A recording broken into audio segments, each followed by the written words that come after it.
우리 한번 오른쪽 왼쪽 앞에 뒤에 서로 인사하면서 말씀 앞에 나아갔으면 좋겠는데요. 참 잘 오셨습니다. 사랑합니다. 네. 하나님이 우리에게 어떤 영향력을 주실 때 그 힘으로 세상을 축복하는 저희들 되기를 간절히 소원합니다. 여러분, 우버라는 기업을 아십니까? 우버는 개인 차량을 같이 탄다는 공유 개념을 도입해서 기업을 시작한 지 8년 만에 그의 가치를 680억 달러, 우리 돈으로 환산하면 한 77조 원까지 끌어올리면서 승승장구한 회사입니다. 그러나 2017년 이후 우버는 악독 기업의 대명사로 추락하게 됩니다. 상사가 부하 직원을 성희롱했는데 이것을 모르쇠로 일관하는 기업 문화, 또 불법 프로그램을 사용해서 경찰의 단속을 피하고 운전자들에게 운임을 제대로 정산해주지 않고 또 회사의 범죄를 은폐하거나 피해자의 개인정보를 무단으로 조사하는 일들을 거침없이 했습니다. 이런 회사의 태도를 놓고 뉴욕타임즈는 이렇게 우버를 비판합니다. CEO인 칼라닉과 우버는 이득을 위해서는 많은 규칙과 규범을 무시하다가 들키면 슬쩍 되돌리는 수법을 취하고 있다. 여러분, 이 회사의 미래는 어떻게 될까요? 여러분, 또 땅콩 회항이라는 말 기억하십니까? 한 10년쯤 지났죠? 2014년 12월 5일 뉴욕 케네디 공항에서 인천공항으로 향하는 대한항공 여객기에서 벌어진 일입니다. 당시 1등석에 탑승하고 있던 대한항공 부사장 조연아에게 승무원이 견과류 간식을 제공하면서 이 사건이 벌어집니다. 준 그 땅콩을 집어 던지면서 이야기하죠. 아니, 어떻게 승객의 의사를 물어보지도 않고 그것도 접시에 담지 않고 봉지째로 간식을 제공하는 것이냐, 부적절하다. 승무원을 질책할 때에 화가 풀리지 않았는지 선임을 불러오라고 했습니다. 사무장이 왔습니다. 둘을 다 무릎을 꿇혔습니다. 그러면서 모욕을 주고 서비스 지침서 케이스로 사무장의 손등을 찍어서 피가 나게 했습니다. 사무장이 승객 응대 매뉴얼을 보여주자 질책은 멈췄지만 그럼 당신이 책임자니까 당신 잘못이라면서 사무장을 비행기에서 내리게 하였습니다. 이 일로 인해서 비행기는 예정보다 46분이나 늦게 이륙했습니다. 권위를 바로 사용하는 것이 그 조직의 미래를 바꾸고 조직의 생명력을 좌우하는 것을 보게 됩니다. 여러분, 이 일의 당사자인 조연아 씨는 이 일 이후에 행복하게 살았을까요? 여러분이 잠깐만 검색을 해봐도 그 이름과 연관된 기사들이 매우 나쁘다는 것을 발견하게 될 것입니다. 우버, 대한항공, 미스터 피자, 이런 회사들에는 공통점이 있습니다. 시장에서 급속하게 성장했고 최고라는 이름을 가졌습니다. 누구나 다 선망하는 회사가 되었지만 경영진의 권위의식 때문에 심각한 위기를 겪어야 했다는 것입니다. 여러분, 권위 있는 리더하고 권위적인 리더는 같아요, 달라요? 분명히 다릅니다. 권위적이라는 말은 자신이 가진 권위를 내세워서 자신이 통솔하는 사람들에게 순종을 강요하는 것입니다. 그러나 참다운 권위는 직급이나 자리로 얻어지는 것이 아니죠. 권위는 그 자리에 걸맞는 행동과 성취로 인해서 구성원들로부터 자발적으로 주어지는 것입니다. 여러분, 새로운 시대 모두가 기다리는 좋은 리더로 서려면 어떻게 해야 될까요? 권위의 근원이신 하나님을 인정하고 그 앞에 겸손하라고 말씀하십니다. 리더 이렇게 이야기하면 나랑은 너무 먼 이야기다 이렇게 생각할 수 있지만 리더의 정의는 선택하는 사람입니다. 우리가 무엇을 선택하든지 하나님을 인정하고 그 앞에 겸손하기를 간절히 소원합니다. 본문에 좋은 권위, 좋은 리더십의 반면교사들이 등장합니다. 유대 종교 지도자들이 예수님의 권위에 대해서 문제를 삼습니다. 1절, 2절 말씀 같이 읽겠습니다. 하루는 예수께서 성전에서 백성을 가르치시며 복음을 전하실세 대제사장들과 서기관들이 장로들과 함께 가까이 와서 말하여 이르되 당신이 무슨 권위로 이런 일을 하든지 이 권위를 준 이가 누구인지 우리에게 말하라. 종교 지도자들의 질문이 무엇입니까? 당신이 무슨 권위로 이런 일을 하는지, 이 권위를 준 이가 누군지 우리에게 말하라는 것입니다. 쉽게 설명하면 이거예요. 너 어디 신학교 나왔어? 너 지금 성전에서 이 일을 하는 거 누구한테 허락받았어? 대제사장들, 서기관들, 장로들은 성전과 산해드린 공회를 이끄는 종교 지도자들입니다. 원래 대제사장은 유대 사회에서 한 명만 나와야 됩니다. 한 명씩 세워지도록 되어 있어요. 그런데 여기 본문에 보면 대제사장들이라고 말씀하신 이유는 당시 유대 사회에서 안나스와 가야바 두 사람이 대제사장으로 인정되었기 때문입니다. 안나스는 AD 6년 수리아의 총독 구레뉴에 의해 임명되었습니다. 하지만 10년 뒤에 유대 총독 그라투스에 의해 폐위되고 대신에 그의 사위인 가야바가 대제사장직을 승계하게 됩니다. 하나님의 율법에 따르면 반드시 대제사장은 아론 자손 중에서 하나님께 선택받은 자가 기름 부으심을 받아서 세워져야 되고 그 직분은 종신 직분이다 말씀하고 계십니다. 율법의 기준대로라면 지금 대제사장이 둘이 있지만 그들 다 무자격이라는 것이죠. 자격에 합당하지 않다는 것입니다. 정통성도 없고 자격도 없고 권위도 없는 자들입니다. 그런 무자격자들이 성전의 참 주인이시며 하나님의 아들이신 예수님의 권위를 문제 삼고 있습니다. 왜 그렇죠? 예수님이 하시는 모든 행보가 자신들의 권위에 위협이 된다고 느꼈기 때문입니다. 그래서 예수님의 손발을 묶고 입을 막으려는 것입니다. 세상이 하는 방식과 똑같은 방식으로 그들이 예수님께 대화하고 있습니다. 성전의 질서 유지가 그들의 기본적인 책무이기 때문에 그 질문이 정당해 보이지만 그들이 정말로 궁금한 것은 무엇일까요? 예수님의 권위가 어디서부터 왔는지 그게 정말 궁금한 것일까요? 아닙니다. 그들은 어떻게 해서든지 예수님의 그 약점과 헐뜯을 거리가 필요한 것이죠. 예수님을 고소하고 예수님을 비방할 수 있는 거리가 필요한 것입니다. 그래서 예수님께 질문을 던지는데 예수님의 권위가 하늘로부터 왔다 이렇게 대답하면 그들은 마음속에 작전을 하나 세워놨어요. 신성모독이구나. 예수님을 신성모독으로 몰아서 고발하든지 아니면 이 사람이 미쳤습니다. 그 사람의 하는 말이 그가 미친 것을 증거합니다. 이렇게 해서 예수님을 미치광이로 몰던지 할 심산으로 이 질문을 던지고 있는 것입니다. 그때에 예수님이 그들의 질문으로 응수하십니다. 우리 4절 말씀 같이 읽겠습니다. 요한의 세례가 하늘로부터냐 사람으로부터냐? 여러분, 세례 요한이 누구죠? 당시의 종교인 중에 가장 유명한 사람이 세례 요한입니다. 종교 인플루언서, 팔로워가 엄청나게 많습니다. 사람들은 그가 외치는 소리에 열광하였습니다. 광야에서 약대 털옷을 입고 회개하라 천국이 가까웠느니라 외치는 세례 요한에게 귀를 기울였고 그에게 나와 회개의 세례를 받기 시작합니다. 그런데 지금껏 세례 요한이 외쳐왔던 내용이 있습니다. 무엇이죠? 나는 메시아가 아니라는 거예요. 내 뒤에 오실 분이 계시는데 나는 그분의 신발끈을 풀기도 감당하지 못하겠다는 것입니다. 또 그가 이야기합니다. 그분은 흥하여야 되겠고 나는 쇠하여야 되겠습니다. 왜요? 그분은 세상 죄를 지고 가시는 하나님의 어린 양이시니까요. 나는 그분의 오실 길을 준비하는 소리에 불과하다고 이야기합니다. 예수님이 그에게 나와서 세례를 받으실 때 하늘이 열리고 하늘에서 소리가 들려왔습니다. 뭐라고 말씀하시죠?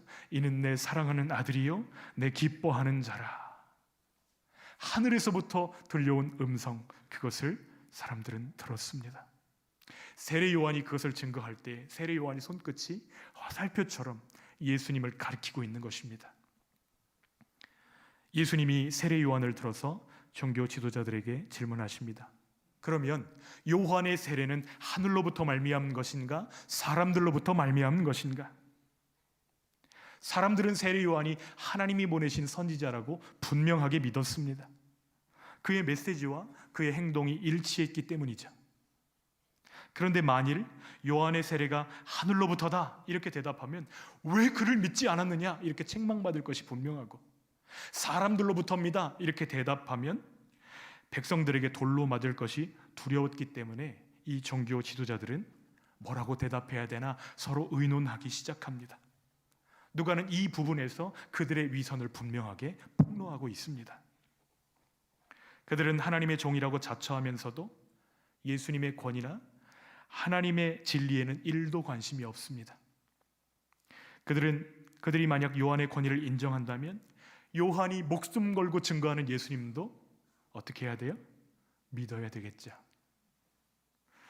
그러나 그들은 요한을 거부했던 것처럼 예수님을 거부했고 예수님의 질문에도 답하지 않기로 결정합니다.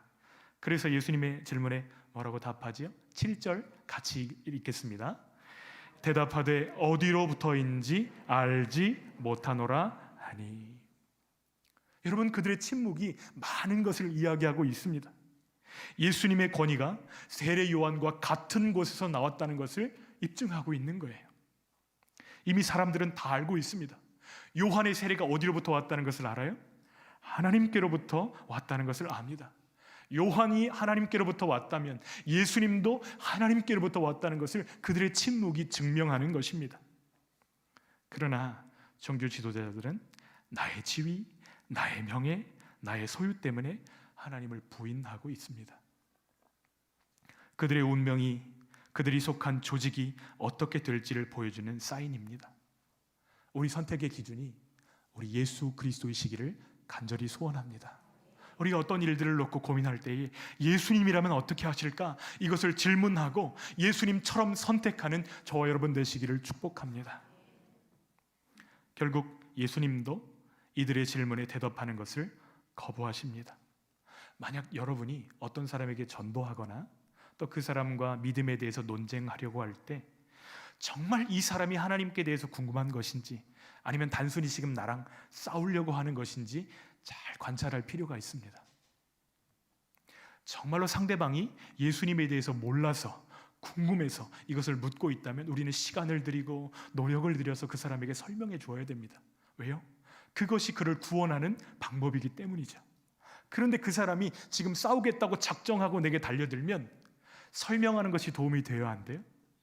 설득해서 그를 논리적으로 이긴다 해도 그의 마음을 돌이킬 수 있어요? 없어요? 전혀 도움이 되지 않습니다. 그 사람은 벌써 가슴에서 불이 나가지고 싸우려고 왔는데 머리에다 대고 아무리 설명해도 들려요? 안 들려요? 안 들리는 것이죠. 그럴 때는 논쟁하기보다 하나님, 이 사람의 마음을 열어주십시오. 하나님, 이 사람의 생각의 물꼬를 터주십시오. 하나님께서 이 사람을 불쌍히 여겨주십시오. 마음속으로 기도하시기를 부탁드립니다.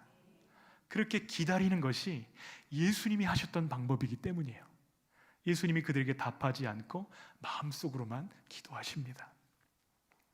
예수님은 곧 이어서 종교 지도자들의 실체를 비유로 말씀하십니다. 악한 포도원 농부들의 비유입니다.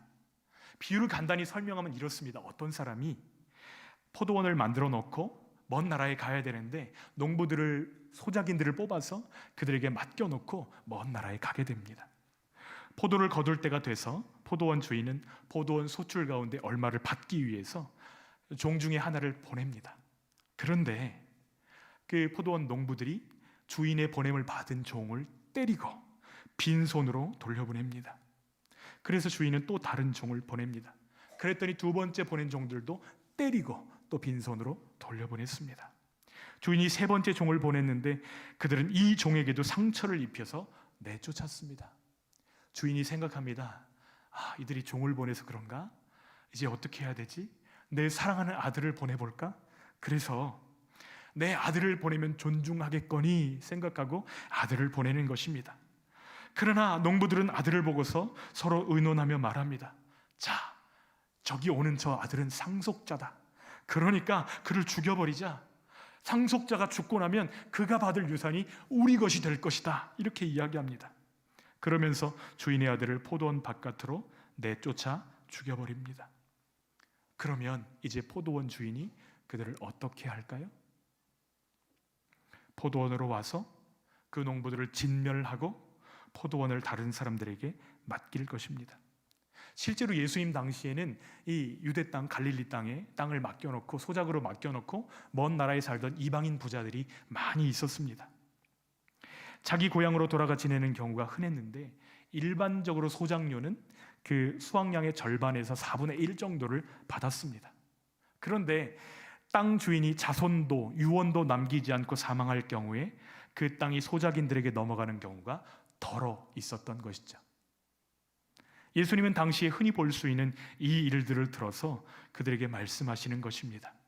그런데 이 이야기를 듣는 사람들이 그 악한 포도원 농부들이 누구인지 대번에 알아차렸다는 것입니다. 종교 지도자들이 악한 농부들처럼 자신의 기득권과 재산을 지키기 위해서 하나님이 보내주셨던 그 선지자들을 다 죽였을 뿐만 아니라 이제 그의 아들까지 죽이려 한다는 이야기를 들었을 때에 율법학자들과 대제사장들도 이것을 분명히 알았어요. 얼굴이 화끈거렸을 것입니다. 아, 이 이야기가 우리를 겨냥한 것이구나. 그래서 그들은 예수님을 잡으려고 했지만 백성들이 두려워서 그 일을 바로 실행하지 못합니다. 여러분, 제정신을 가진 사람이라고 한다면 사람을 죽이고 그 희생자의 몫을 차지하려는 생각을 할 수 있을까요? 여러분, 요즘 뉴스에서 그런 것들 나오잖아요. 보험금을 노리고 아내를, 남편을 죽이고. 여러분, 이런 사람들은 정상이 아니잖아요.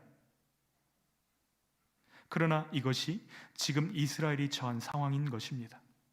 예수님의 이 이야기를 들을 때에 사람들은 크게 충격을 받았을 것입니다. 그럼에도 불구하고 이 이야기가 나를 향한 이야기인 것을 알았음에도 불구하고 그들은 태도를 바꾸지 않고 있었다는 것입니다.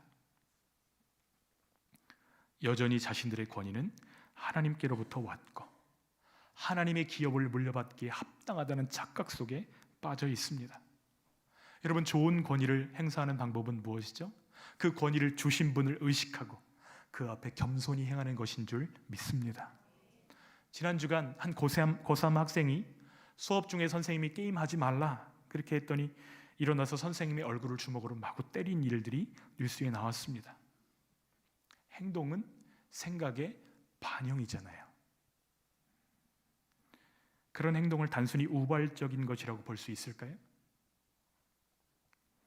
이제 이 아이를 어떻게 하는 것이 정말 그 인생을 바로 세우는 것이 될 수 있을까요? 이 학생이 스스로 깨짐을 선택할 수 있다면 그 아이는 사회로부터 으깨짐을 면할 것입니다. 우리의 선택도 마찬가지입니다. 하나님의 진노, 하나님의 심판, 그것을 면할 수 있도록 예수 그리스도를 우리에게 보내주셨는데 그 모퉁이의 머릿돌 되신 예수님을 내 인생의 주인으로, 나를 용서하실 구원자로 마음에 모셔드리기만 하면 하나님의 진노를 피할 수 있는 줄 믿습니다. 예수님은 어떤 분이시죠? 사도 요한은 증언합니다. 그분은 천지를 창조하신 하나님의 아들이시라고 고백합니다. 요한복음 1장 1절로 4절 말씀을 우리 조금 천천히 읽겠습니다. 태초에 말씀이 계시니라. 이 말씀이 하나님과 함께 계셨으니 이 말씀은 곧 하나님이시니라. 그가 태초에 하나님과 함께 계셨고 만물이 그로 말미암아 지은 바 되었으니 지은 것이 하나도 그가 없이는 된 것이 없느니라. 그 안에 생명이 있었으니 이 생명은 사람들의 빛이라. 여러분, 예수 그리스도를 나의 주님으로 영접하면 그 영혼의 생명의 빛을 비추시는 줄 믿습니다. 어제 새벽에 전화 한 통을 받았습니다. 아버지가 위독하시다는 거예요. 병원에 달려갔습니다. 새벽에 임종 예배를 집례하는데 박영일 집사님의 아버지이신 박재근 집사님, 그 얼굴빛이 너무 환한 것입니다. 몇 해 동안 투병하시느라 교회에도 갈 수가 없었어요. 그런데 집사님 안에 확실한 것이 한 가지 계셨는데 나는 예수님을 믿는다는 사실입니다. 예수님을 향한 믿음이 집사님에게 빛이 된 것입니다. 여러분, 우리의 구원은 예수님을 믿는 자에게 주시는 선물입니다. 그 선택이 우리의 영혼을 아주 다르게 만들 것입니다. 사도 바울은 이렇게 증거합니다. 예수님은 모든 권위의 근원이시며 최종 결정자이시다. 에베소서 1장 11절 12절 말씀 읽겠습니다. 모든 일을 그의 뜻의 결정대로 일하시는 이의 계획을 따라 우리가 예정을 입어 그 안에서 기업이 되었으니 이는 우리가 그리스도 안에서 전부터 바라던 그의 영광의 찬송이 되게 하려 하심이라. 여러분, 우리가 우리의 모든 권위를 그분 앞에 내려놓고 주님의 말씀에 순종할 때에 우리의 삶을 영광의 찬송이 되게 하시겠다고 약속하십니다. 예수님은 우리의 생사와 화복을 주관하시는 주권자이십니다. 죄로 인해 죽을 우리 인생을 구원하시는 유일한 구원자이십니다. 권위의 근원이신 예수님을 인정하고 그 앞에 겸손한 저희들 되시기를 축복합니다. 때가 되면 우리를 높여주실 것입니다. 오늘은 입교 세례식이 있습니다. 예수님을 나의 구주와 주님으로 받아들인다는 것은 어떤 의미이죠? 세례는 예수님을 나의 신랑으로 맞아들이는 영적 결혼식입니다. 신랑 여러분, 여러분이 결혼할 때 여러분은 다른 여자들에 대해서 죽었습니까? 그 질문에 답을 안 하세요. 결혼식은 그런 의미잖아요. 나는 다른 여자들에 대해서 죽겠습니다. 신부 여러분, 여러분은 그 결혼과 동시에 세상 다른 남자들에 대해서 죽었습니까? 왜 또 대답을 안 하세요? 여러분, 이 세례는 밥티조라는 단어는 염색이라는 의미를 가지고 있습니다. 염색물에 들어가기 전에 가지고 있던 색에 대해서 들어갔다 나오는 동시에 죽겠다는 뜻입니다. 이전의 생명으로 사는 것이 아니고 예수님의 생명으로 살겠다는 고백이 세례인 것이죠. 물에 들어가면서 이전에 나는 죽고 물에서 나오면서 이제 나는 예수님의 생명으로 살겠다는 고백인 것입니다. 예수님을 내 삶의 기준으로 모시고 그 말씀을 따라가며 나를 창조하신 예수님이 나의 구원자 되시고 나의 생사화복을 주관하시며 하나님께는 영광이 되고 세상에는 축복이 될 삶으로 나를 이끄실 것이다, 그것을 믿고 나를 맡기는 것이 세례인 것입니다.